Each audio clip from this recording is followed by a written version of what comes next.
Fishing had always been my retreat, a rare escape from the daily grind. Now in my early 40s, I had settled into a routine, work, family, responsibilities.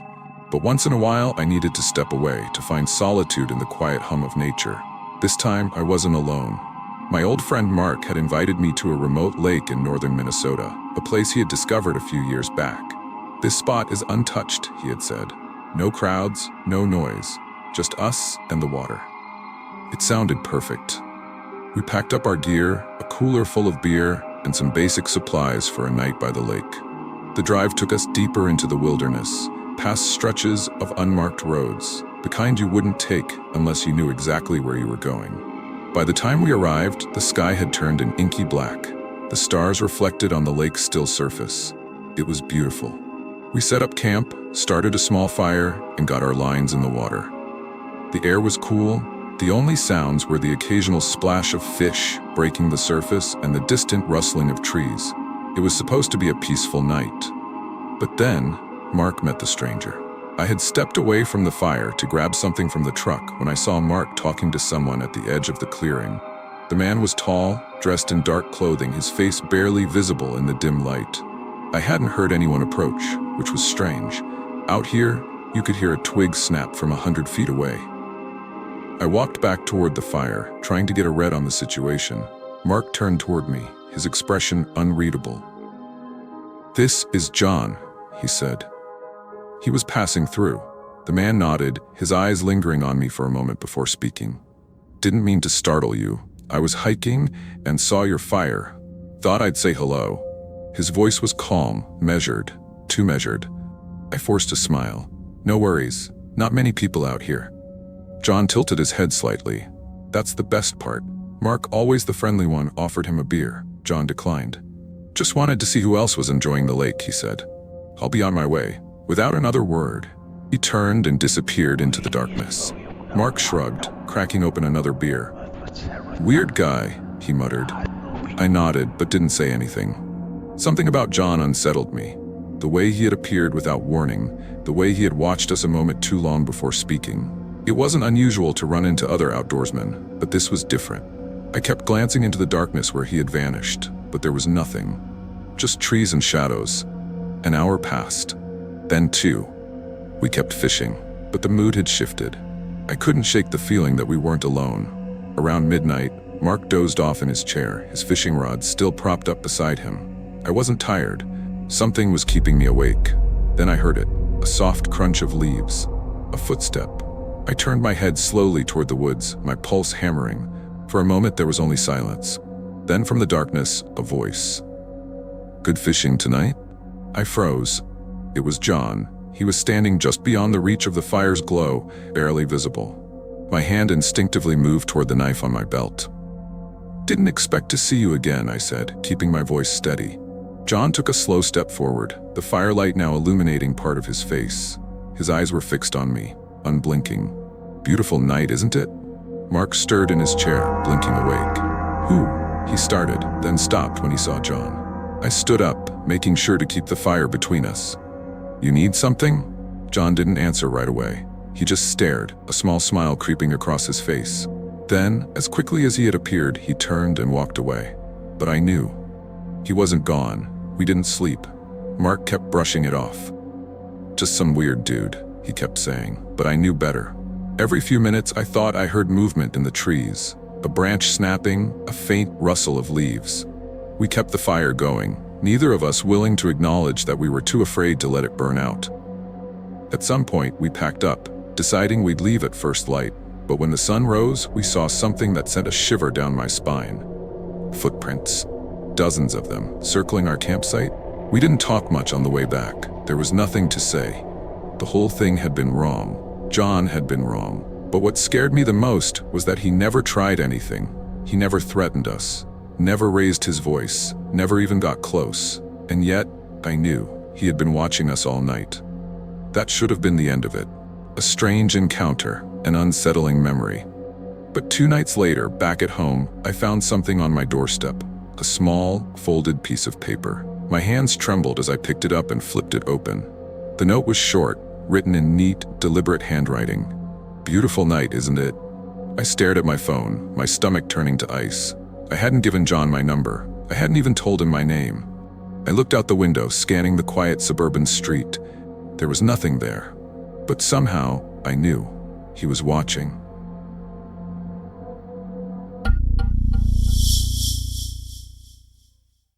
It was early October when I decided I needed a break. Fishing had been my passion since childhood. I grew up casting lines with my father, learning the patience and skill it required. It was more than just a hobby.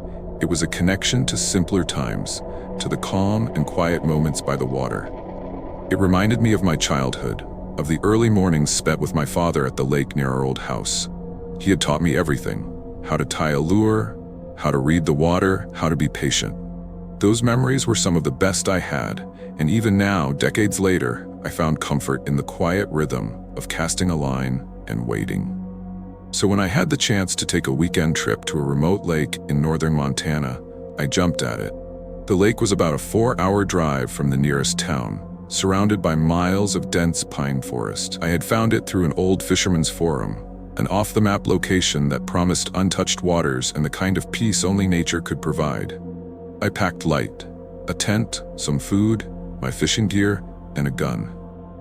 Not because I expected trouble, but because being alone in the wilderness had its risks. The road to the lake was rough, just dirt and gravel, with deep tire ruts from the few vehicles that had dared make the journey.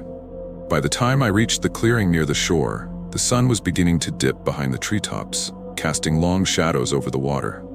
The place was as beautiful as I had hoped. Crystal clear water reflecting the sky, not a soul in sight, and the rhythmic sounds of nature undisturbed by human presence. I set up camp, built a small fire, and cast my first line into the lake, savoring the quiet. Across the lake, on the opposite shore, stood 3 men.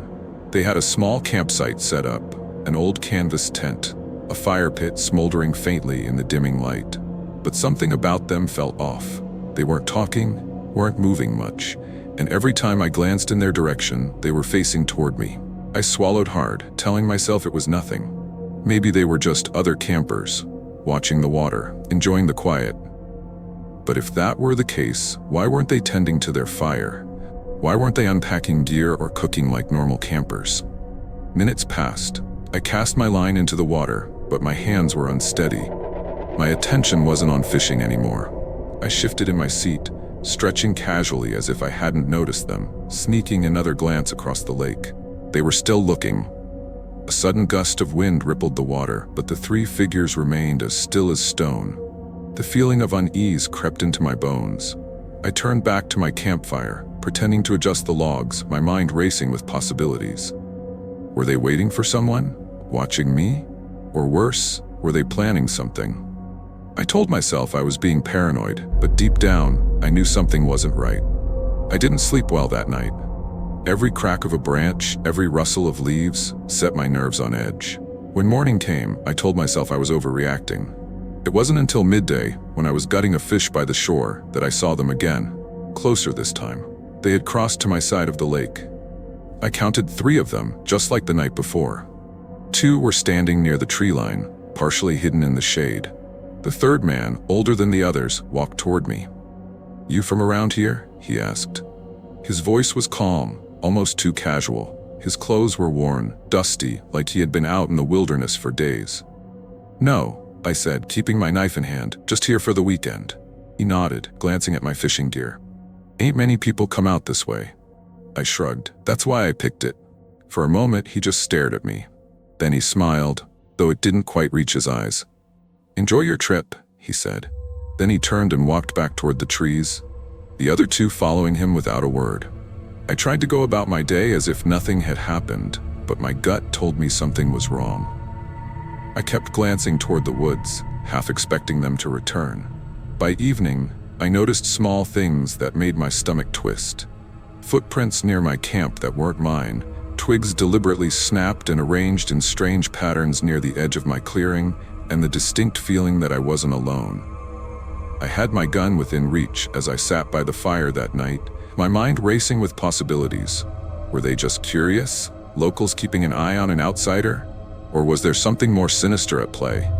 I decided I wasn't going to find out. At first light, I packed my gear. I wasn't going to wait around for whatever game these men were playing. I loaded everything into my truck and turned the key. Nothing. The engine wouldn't start. Panic shot through me. I popped the hood, checking the battery, the cables. Everything looked fine. Then I saw it. The fuel line had been cut. My heart pounded as I stepped away from the truck. Someone had done this while I was asleep. Someone wanted me stranded out here. I grabbed my rifle, scanning the trees. The forest was still, too still. Then I saw them again, standing just inside the tree line, watching. I didn't shout. I didn't ask why. I just raised my gun, making it clear I wasn't going to be an easy target. The older man, the one who had spoken to me the day before, took a slow step forward. "No need for that," he said. "We don't mean no harm." I didn't lower the gun. "You cut my fuel line." He didn't deny it, just making sure you stay a while. A cold sweat broke out on my neck. "Why?" His smile widened. "We like to know who comes through our land." I don't know how long we stood there, locked in that silent battle of wills. Eventually, they retreated into the woods, disappearing without another word. That night, the rain started. A slow drizzle at first, then a steady downpour that hissed against the embers of my fire. The wind howled through the trees, masking any sounds of movement, but I still sat awake, my gun in my lap, straining to hear through the storm. Every crack of a branch, every shift in the wind, made my breath catch. Morning couldn't come fast enough. With no working truck, I had only one choice: hike out. The nearest road was 10 miles south through dense forest. If I moved fast, I could make it by nightfall. I left most of my gear behind, taking only what I needed to survive. Before leaving, I turned one last time toward the trees. They were still watching. I don't remember much of that hike, only the exhaustion and the constant fear that I was being followed. When I finally reached the highway, I nearly collapsed onto the asphalt. A passing truck driver picked me up and took me to the nearest town. I reported everything to the local sheriff.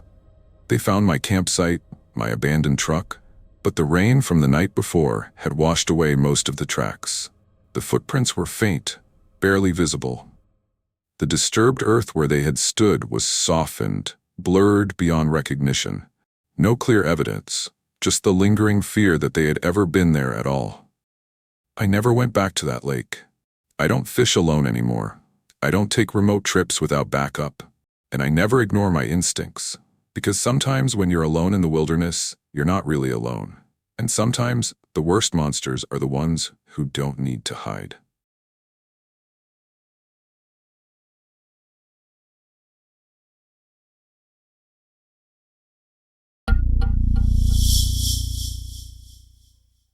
Camping had always been a tradition in our family. Every summer we packed up our gear, loaded the SUV, and headed to some remote spot in the wilderness to disconnect from the world. This year was no different. My wife Lisa, our two kids, Ethan 12 and Sophie 9, and I were headed to a secluded lakeside campground in Oregon. A friend had recommended this spot to me. He had camped here before and swore it was pristine, quiet, and ideal for fishing. The drive was long, winding through dense pine forests, but when we arrived, it was just as perfect as I had imagined.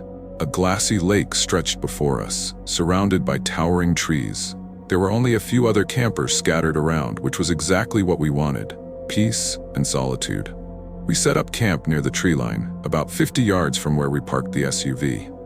After unloading the tent, the coolers, and the fishing gear, I locked the car and double-checked it out of habit. I had learned long ago that even in the middle of nowhere, you could never be too careful. The evening passed peacefully. We cooked over the fire, watched the kids roast marshmallows, and told stories under the stars. The lake was so still it looked like a mirror reflecting the moonlight. After the kids had fallen asleep, Lisa and I sat by the dying embers of the fire, enjoying the silence. The only sound was the occasional hoot of an owl in the distance. "We should do this more often," Lisa said, leaning her head against my shoulder. "Yeah," I agreed. Away from the noise, the stress, just us. Eventually, we turned in for the night, crawling into our tent. The air was crisp, the kind that made you sleep deeply. But something woke me up around 3 a.m., a sound. Not an animal. Something softer, more deliberate. Footsteps. I held my breath, listening. The sound was faint but unmistakable, Someone was walking near our campsite. My heart pounded. I turned my head toward Lisa, who was still fast asleep. I debated waking her, but decided against it. Maybe it was just another camper passing by on their way to the restroom, but the steps didn't fade away. Instead, they stopped, right near our SUV. Morning came, and I almost convinced myself I had imagined it. But when I walked to the SUV, my stomach dropped. The back door was slightly ajar. I knew, without a doubt, that I had locked it the night before. My hands trembled as I pulled it open, assessing the damage. The first thing I noticed was that our cooler was gone. Not just that, but my fishing tackle box, our backup food supplies, and my gut twisted, the emergency cash I kept in the glove compartment. "Lisa," I called out, my voice sharper than I intended. She rushed over, and her face fell as she saw the open door. "No?" Ethan and Sophie came running too. "What happened?" Ethan asked, his eyes wide. "We got robbed," I muttered, trying to keep my anger in check. Lisa immediately checked her purse, which thankfully had been inside the tent with us. But the damage was done. We had lost a good portion of our supplies, including most of our food. I scanned the area, looking for any sign of who might have done this. But there was nothing. No footprints, no tire tracks, just the unsettling knowledge that someone had been here while we slept. I walked over to the camp host, a middle-aged man named Rick, who had been staying in a trailer near the entrance. "Morning," I said, trying to keep my voice steady. "Did you see anyone around last night?" Rick frowned. "No, not really. Everything seemed quiet." I told him what had happened, and he shook his head. "Damn shame. We don't get much trouble out here, but it happens. Sometimes folks break into cars looking for quick cash or supplies. Is there a ranger station nearby?" I asked. "About 10 miles back toward the highway. You could report it, but unless you saw who did it, there's not much they can do." That night, after a long day of trying to salvage the trip, I made sure to triple-check the locks on the SUV. I also tied a few pots and pans to the door handle. If someone tried to break in again, they'd make enough noise to wake the dead. Lisa and I lay in the tent, but I barely slept. Every noise outside made me tense up. The wind rustling the trees, the occasional chirp of crickets, the distant splash of water from the lake. Then around 2 a.m., I heard it again. Footsteps, slow, careful, deliberate. My blood turned to ice. I nudged Lisa awake and put a finger to my lips, signaling her to stay quiet. The steps stopped right outside our tent. Then, the sound of someone trying the SUV's handle. The pots and pans clanged together, shattering the silence. There was a sharp intake of breath. Whoever it was hadn't expected that. I unzipped the tent in one swift motion, flashlight in one hand, my hunting knife in the other. But by the time I got out, the figure was already running into the woods. I barely caught a glimpse, a dark silhouette, maybe a man, disappearing between the trees. I stood there for a long time, heart pounding, listening to the forest settle back into silence. At dawn, I made the decision. We're leaving. Lisa didn't argue. The kids, sensing the tension, stayed quiet as we packed up the camp. I didn't want to take any more chances. If someone was bold enough to come back after the first night, they weren't just looking for supplies. They were watching us. We drove straight to the ranger station and reported everything. The ranger listened carefully, taking notes, but his response was the same as Rick's. Without a suspect, there wasn't much they could do. As we pulled onto the highway, leaving the campsite behind, I couldn't shake the feeling that we had narrowly avoided something worse. A week later, I checked the outdoor forum where I had first read about the campsite. A new post had appeared. Anyone else experienced theft at this location? My car was broken into last weekend, lost some supplies, saw someone watching my camp but never got a good look. Be careful out there. I stared at the screen, my stomach twisting. We weren't the only ones.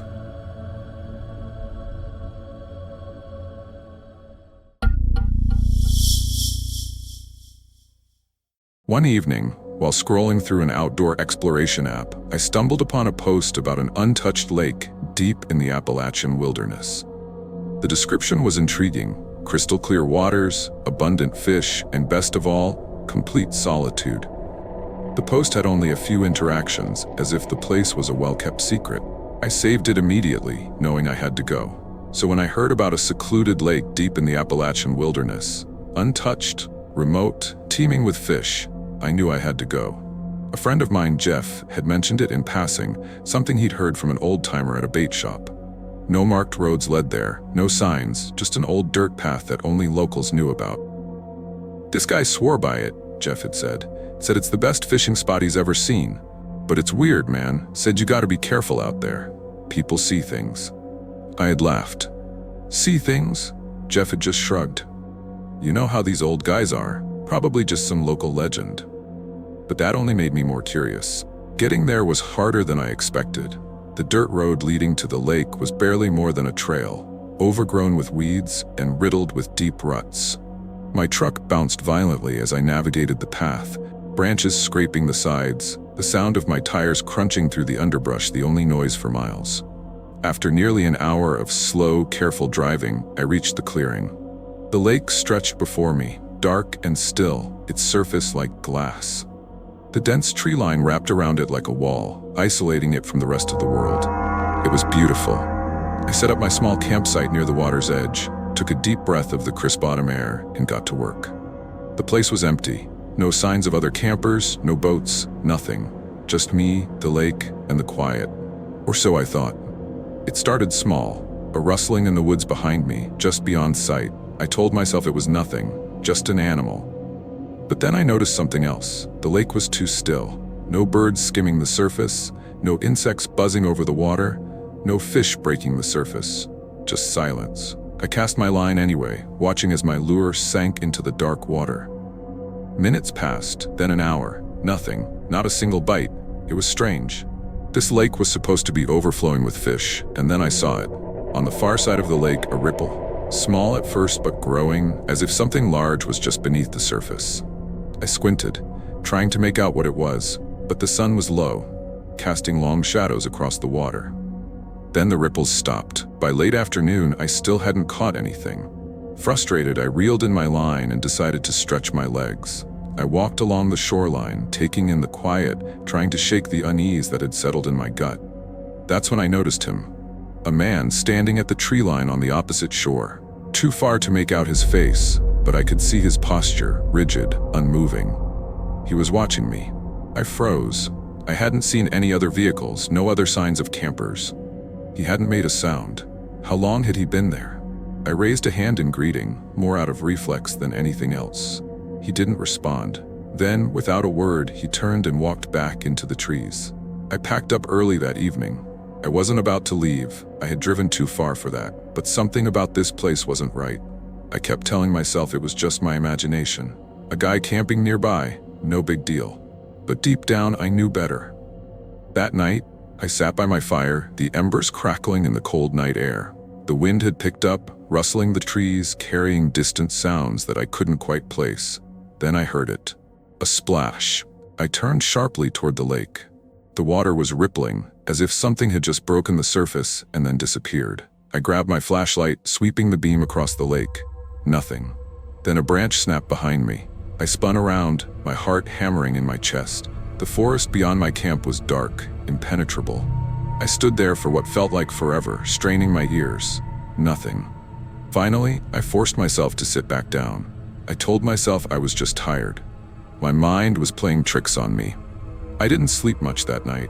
Morning brought little comfort. The lake was still, the woods eerily quiet. I decided I'd fish for a few hours, then pack up and leave. Whatever was out here, I didn't want to stick around to find out. As I walked down to the shoreline, I noticed something in the sand. Footprints. Not mine. They were fresh, leading from the tree line to the water's edge, right behind where I had been sitting last night. My stomach clenched. Someone had been standing there, just feet away from me, watching. I scanned the woods, my pulse hammering, but saw nothing, just the stillness of the trees. I wasn't alone. I didn't waste any time. I packed up my gear, stuffing everything into the back of my truck as fast as I could. I didn't care about breakfast, didn't care about catching a fish. I just wanted to get the hell out of there. As I threw my last bag into the truck bed, something made me stop. A single boot print, right next to my tent. It hadn't been there last night. I slammed the truck door shut, fired up the engine, and tore out of there, gravel kicking up behind me. I didn't look back. I didn't want to know who or what had been watching me. I never told Jeff what happened, never told anyone. What would I even say? That I had a bad feeling? That I saw some guy in the woods? That I found footprints that weren't mine? They'd just tell me I was paranoid. But I know what I felt. The silence of that lake. The way the air itself seemed to press in around me. The knowledge that someone had stood just feet away from me in the dead of night, watching, waiting. I haven't been back to that lake, and I never will.